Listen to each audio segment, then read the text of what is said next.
اللهم صل على سيدنا محمد يا رب صل وسلم دائما ابدا على حبيبي. ہمارے جو مذہبی لوگ ہیں نا ان میں بھی کوئی مسئلہ ہے تھوڑا سا. ہمارے حضرت ایک بات بہت بتایا کرتے تھے کہ جن لوگوں کو دیندار بننے کا شوق ہے نا ان کو بھی دیندار بننا آتا نہیں ہے. دیندار بننا آتا نہیں ہے. دیکھو اسلام اور مذہب اور دین نام ہے قرآن اور سنت کو فالو کرنے کا, پیغمبر کی تعلیمات کو فالو کرنے کا. آپ کے مزاج کو فالو کرنا اس کو اسلام نہیں کہتے. ہمارے یہاں کچھ چیزیں لوگوں میں مشہور ہو گئی ہیں. جب حضرت مولانا طارق مل صاحب کے بیٹے کے حادثاتی موت ہوئی نا تو کچھ چیزیں اس وقت بھی میرے سامنے آئی. لوگ کہہ رہے تھے خودکشی کی ہے, خودکشی تو نہیں کی تھی 100%, یہ تو ثابت ہو گیا ہے, وہ چیمبر میں گولی غلطی سے چل گئی. ایک بات ہے اگر بالفرض کی بھی ہے خودکشی, مثال ہے, تو اس کا مولانا طارق مل صاحب کے دیندار یا بے دین ہونے سے کیا تعلق بھائی؟ یہ اللہ نے کب کہا ہے کہ جنت میں وہ جائے گا جس کا بچہ بھی نیک ہوگا؟ یہ کہیں لکھا ہوا ہے قرآن میں؟ نہیں ہے میرا خیال ہے. بات کہتے ہیں خودکشی کے خلاف بیانات, اپنے گھر میں خودکشی ہو گئی, تو ہو سکتا ہے بالکل. انسان اپنے عمل کا مکلف ہے, بیوی بچوں کے عمل کا مکلف نہیں ہے. قرآن نے کہا قوا انفسکم واہلیکم نارا, اپنے آپ کو اپنے بیوی بچوں کو جہنم سے بچانے کی کوشش کرو, بچا پاؤ گے. اس کے بارے میں تو قرآن نے کہہ دیا انک لا تہدی من احببت, اے نبی آپ نہیں بچا سکتے, ہدایت دے سکتے. ہدایت کس کے ہاتھ میں؟ میرے ہاتھ میں. نبی اگر کسی کے دیندار ہونے سے اس کے رشتہ داروں کو ہدایت ملنا ضروری ہوتا تو سب سے پہلے محمد صلی اللہ علیہ وسلم کے سب سے چہیتے چچا ابو طالب کو ہدایت ملتی. ساری زندگی ہمارے نبی اس درد میں روتے رہے کہ کسی طرح میرے چچا کو ایمان کی توفیق مل جائے.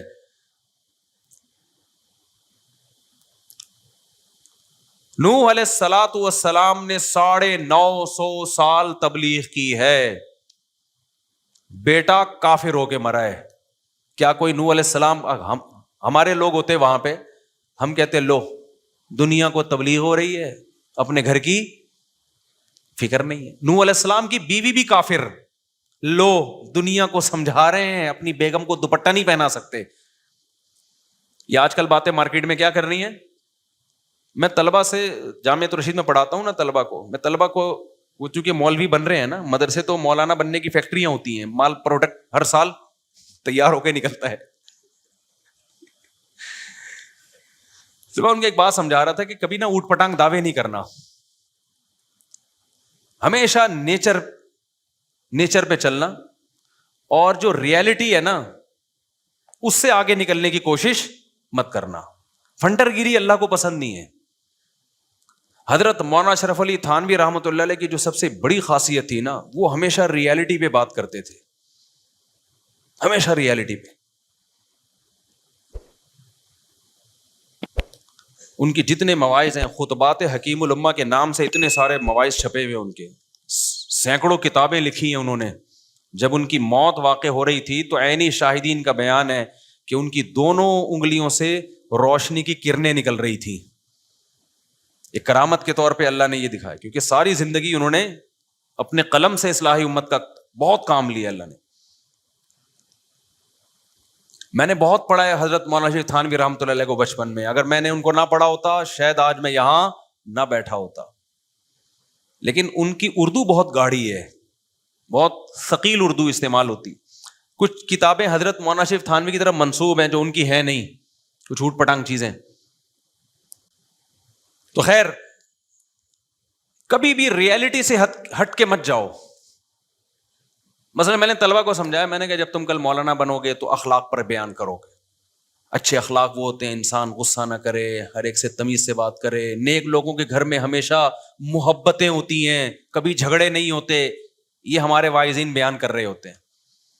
پتہ چلا آپ کے گھر میں ہو گیا پڈا, لوگ کہیں گے دیکھو بھائی محبتوں پہ بیان ہوتے ہیں, اپنے گھر سے چیخنے چلانے کی آوازیں آ رہی. ہمیشہ بیان یہ ہوتا ہے طلاق بہت بری چیز ہے, عزت دار لوگوں کا کام نہیں ہے. لو حضرت جی کی اپنی بیگم کو کیا ہو گئی, ڈیورس ہو گئی. لو بھائی, ہمیشہ بیان ہوتا ہے کاؤنسلنگ, ہم گھروں کو جوڑتے ہیں, جوڑنے میں ثواب ملتا ہے. لو اپنا گھر بچا نہیں سکے, دوسروں کی کیا کر رہے ہیں, کاؤنسلنگ کر کے گھروں کو جوڑ رہے ہیں. میں نے کہا یہ پھینکو ہی نہیں, بولو بھائی ہم گھر جوڑنے کی کوشش کرتے ہیں, جوڑنا ہمارے ہاتھ میں, اپنا نہیں جوڑ سکتے ہے نا, کیونکہ تالی دونوں ہاتھوں سے بجتی ہے بھائی. اچھا, نیک لوگوں کو بیوی ہمیشہ نیک ملتی ہے, اچھی عورتوں کو ہمیشہ بندہ اچھا ملتا ہے, کہیں بھی نہیں لکھا ہوا نا قرآن میں نہ حدیث. بعض دفعہ بڑے نیک ہوتے ہیں فراڈن مل جاتی ہے, بعض دفعہ ایک عالمہ پاکیزہ پردے دار ہوتی ہے, بندہ 2 نمبر مل جاتا ہے اس کو. یہ سب کچھ ہوتا ہے. استخاروں کی پیداوار ایسی ہی ہوتی ہے. یہ جو آج کل خلاف سنت استخارے نکال رہے ہیں نا, استخارہ نکالا اور یہ والا رشتہ نکل آیا, تو پھر وہ چرسی نکلتا ہے اس میں, کیونکہ آپ شریعت سے آگے. شریعت نے کب کہا استخارہ نکال کے شادی کرو بھائی؟ شریعت نے کہا مشورے کرو, لوگوں سے اس کی تحقیق کرو. فردی چیزیں بنائی ہوئی ہیں. ایک خاتون نے کہا میرا ایک رشتہ آیا ہوا ہے, اور میں نے کہا بھائی وہ آپ کے ابا نے اس کی تحقیق کی ہے, اس کے دوستوں سے اس کے ساتھ سفر کیا, یا اس کی پوری انکوائری کی ہے؟ نہیں, میں نماز پڑھتی ہوں, تہجد پڑھتی ہوں, مجھے یقین ہے اللہ میرے ساتھ غلط نہیں کر سکتا, مجھے یقین ہے میرا اللہ میرے ساتھ ہے, میں اللہ پہ توکل کروں گی. ابے کیوں بھائی, تو کیا مریخ سے آئی ہوئی ہے, کوئی الگ ٹائپ کی خاتون ہے کیا, کہ تو پہلی ہے جس نے تہجد پڑھی ہے؟ کہ تہجد گزاروں کو چرسی ہیروئن سے نہیں ملتے, 2 نمبر نہیں مل جاتے؟ اسلام نے کب کہا ہے کہ جب تم تہجد پڑھتے ہو تو جو آ جائے ہاں کر دو؟ یہ کہا اسلام نے؟ ابے یار آپ لوگ کو سمجھ میں نہیں آ رہا. اللہ میاں نے اسباب کے ساتھ دنیا کو جوڑا ہے میرے بھائی.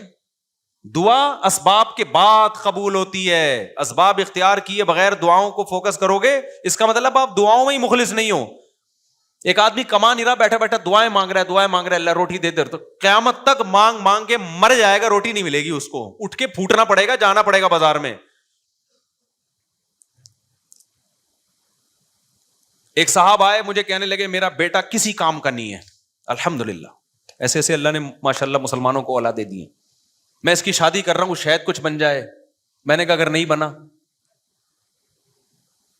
بے روزگار ہے, کرتا ورتا بھی الحمدللہ, بہت سارے کیسز آئے ہمارے پاس, ایک کیس نہیں ہے یہ.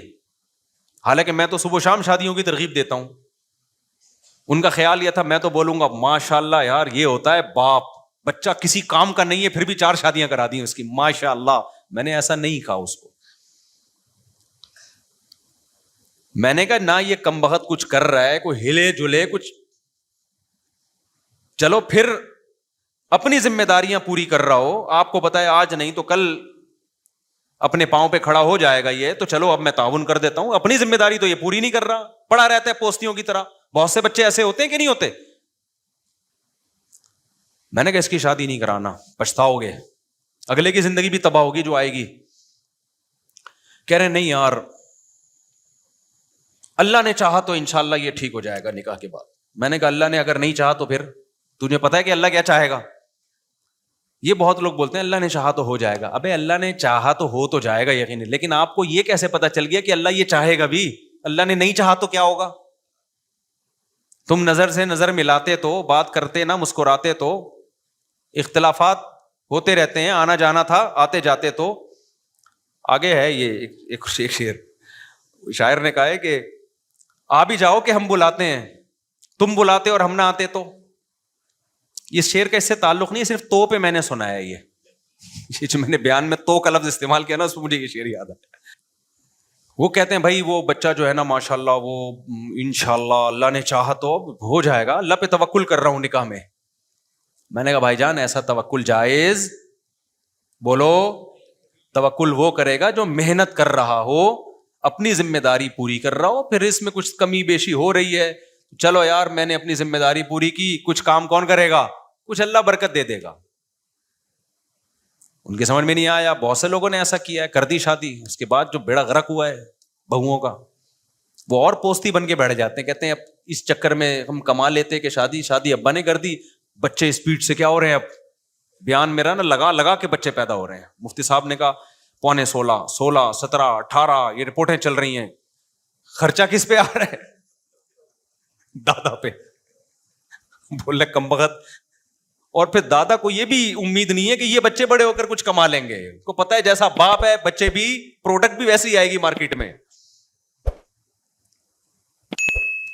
تو یہ بے موقع توکل ہے, بے موقع لوگ کر رہے ہوتے ہیں. بھئی اللہ نے چاہا تو. ایک صاحب آئے, ان کا داماد ان کی بیٹی کو 30 سال سے ستا رہا ہے اور بیٹی بالکل ہو گئی پاگل, دماغی توازن ہو گیا اس کا خراب.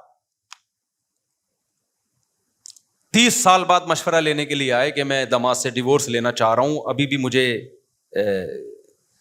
کانفیڈنس اس میں اتنا کانفیڈنٹ نہیں ہوں. میں نے کہا تھوڑا اور لیٹ آ جاتے.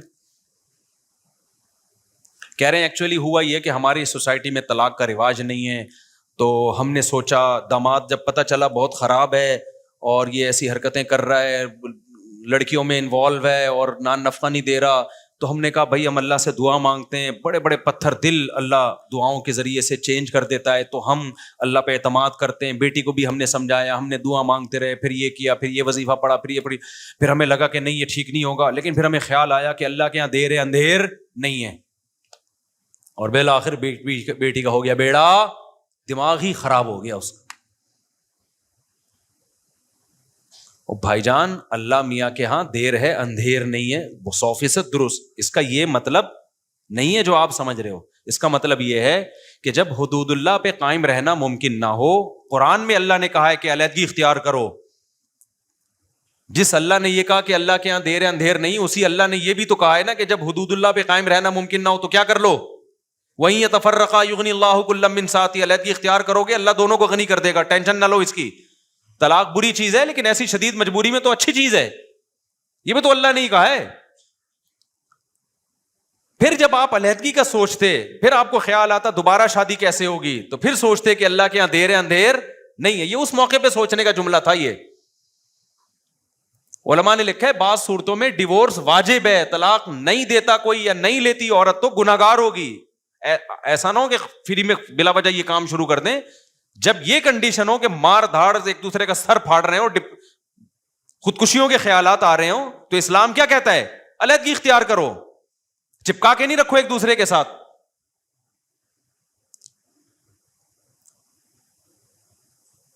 ایک خاتون نے کہا میری شادی ہو گئی, 1 ہفتے کے بعد پتا چلا کہ جی بندہ بالکل اولاد ہی نہیں ہو سکتی, بالکل نامرد ہے. میں نے صبر کیا, کیونکہ صبر کرنے والوں کے ساتھ کون ہے, اللہ ہے.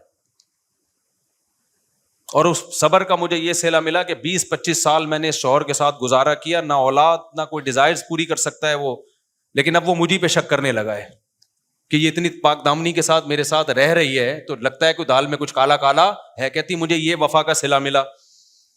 میں نے کہا آپ نے جو صبر کے فضائل سنے ہوئے تھے نا وہ اس موقع کے نہیں تھے, وہ اس موقع کے ہی نہیں تھے. وہ شادی جب ایک بندے نے دھوکہ دیا ہے, آپ کو بتایا نہیں کہ اتنی بڑی بیماری ہے, پیسوں میں دھوکہ دے دے چل جاتا ہے, عمر کا دھوکہ دے دے, تھا 40 کا بتایا 30 کا, چل جائے گا. پتھر سے تھوڑی شادی ہوتی ہے, کسی دیوار سے تھوڑی شادی ہوتی ہے. نکاح کا تو بنیادی مقصد ہی اولاد ہے. اس معاملے میں جب دھوکہ دے دیا, ایک دھوکے باز کے ساتھ اب وفا کر رہی ہو, آپ بیڑا غرق کر دیا پوری زندگی اپنی, اور اب 30 سال کے بعد طلاق لے کے کہاں جائے گی وہ. یہ ہے ہمارے دینداروں کے غلط کانسیپٹ. نہیں آ رہی کھوپڑی شریف میں بات, بھائی جان کیا ہو گیا, سمجھ میں آ رہی ہے بات. تو فرضی چیزیں کی ہوئی ہیں. اور ایک غلط کانسیپٹ, دینداروں کے پاس پیسہ اچھا نہیں لگتا لوگوں کو, یہ تو بہت بڑا مسئلہ ہے. جیسے پیسے سیکولر طبقے کی تو کھوپڑی آؤٹ ہو گئی نا پیسے سے, اس کے ہاں تو سب کچھ کیا ہے, پیسہ ہے. ایسے ہی ہمارے ہاں دینداری اور بزرگی کا معیار یہ کہ پھٹے پرانے کپڑے پہنے اور ناڑا لٹک رہا ہو اس میں سے. کیونکہ جب میں بائک پہ پھٹپٹی بائک پہ جاتا تھا, لوگ کہتے تھے حضرت کیا, حضرت کو اللہ نے مقام عطا فرمایا. اب میں ریوو میں جا رہا ہوں, تو لوگ کہتے ہیں اس کو دیکھو یار بدل گیا, بندہ کیا ہو, بدل گیا. وہ بات نہیں رہی, روحانیت ختم. ریوو کا روحانیت سے کیا تعلق ہے اللہ کے بندے؟ یہ کون سی حدیث میں لکھا ہوا ہے؟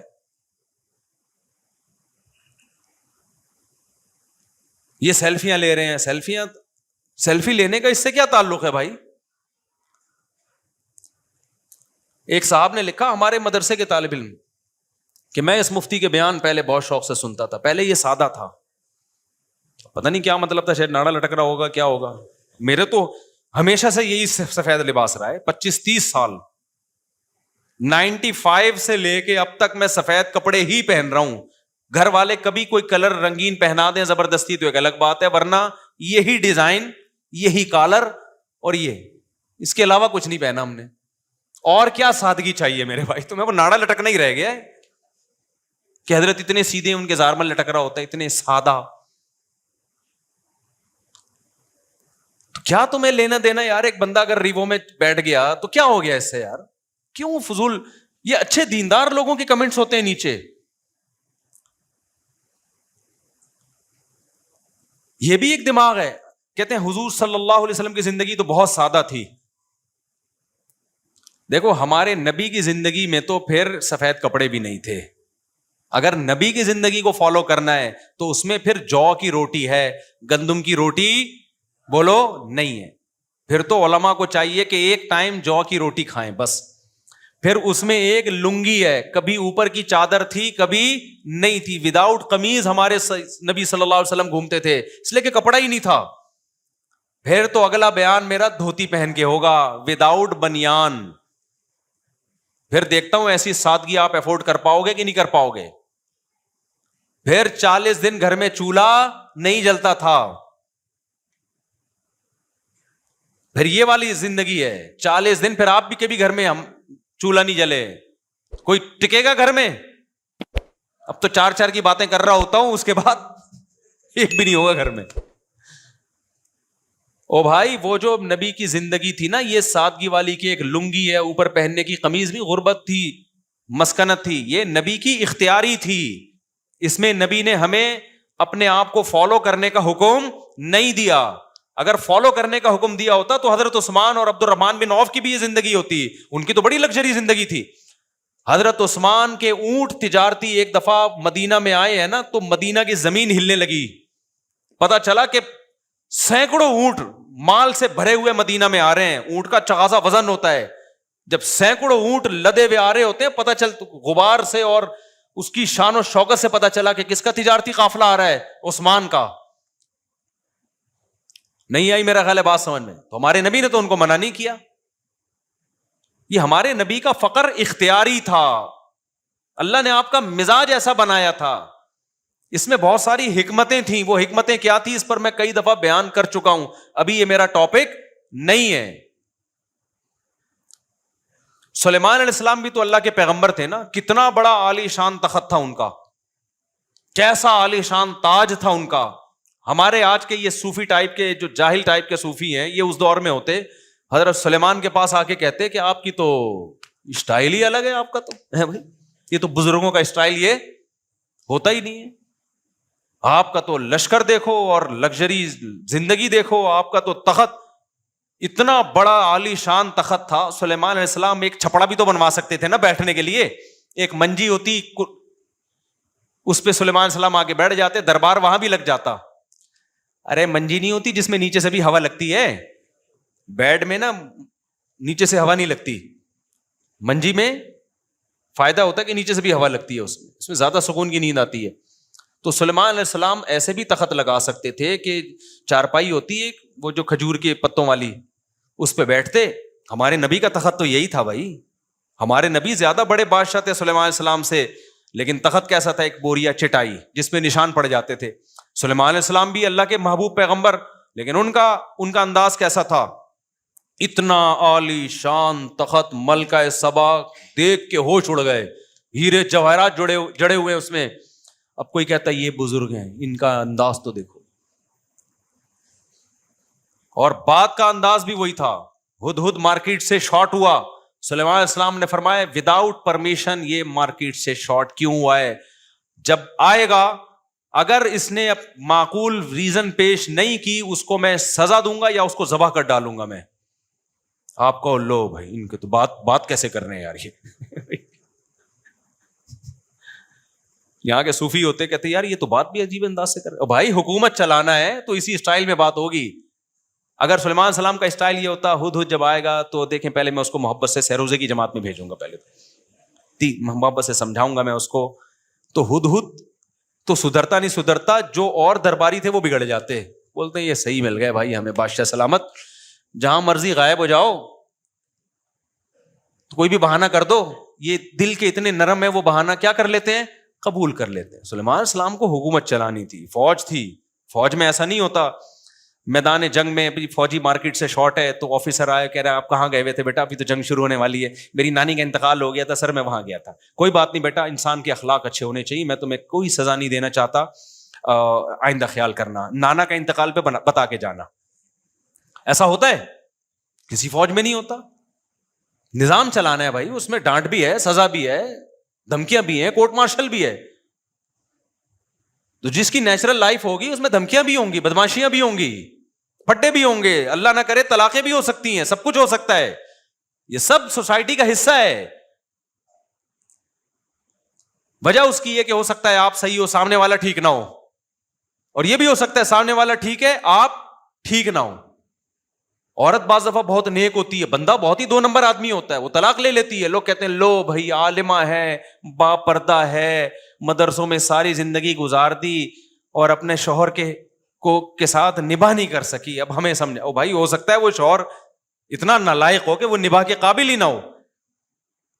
تو یہ موضوع بڑا تھوڑا سا لمبا ہے, ابھی وقت ہمارا چونکہ ختم ہو گیا, تو جمعے کی نماز کے بعد کچھ سوالات کا سیشن بھی ہوگا, کچھ اس موضوع کو تھوڑا سا میں کمپلیٹ کروں گا.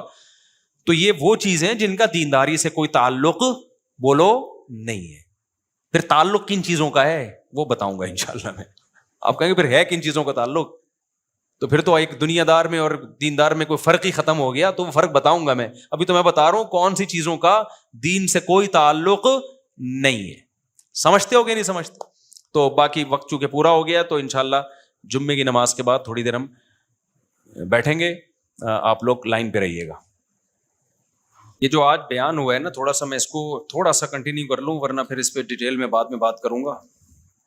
میں مثال دے رہا تھا مولانا تاج مل صاحب کی نا, کہ لوگوں نے مشہور کیا ہوا ہے کہ یہ کر دیا وہ کر دیا. تو دینداری کے لیے لوگوں نے خود سے چیزوں کو فرض کر لیا ہے, بہت ساری چیزوں کو, حالانکہ ان کا دینداری سے کوئی تعلق نہیں ہے.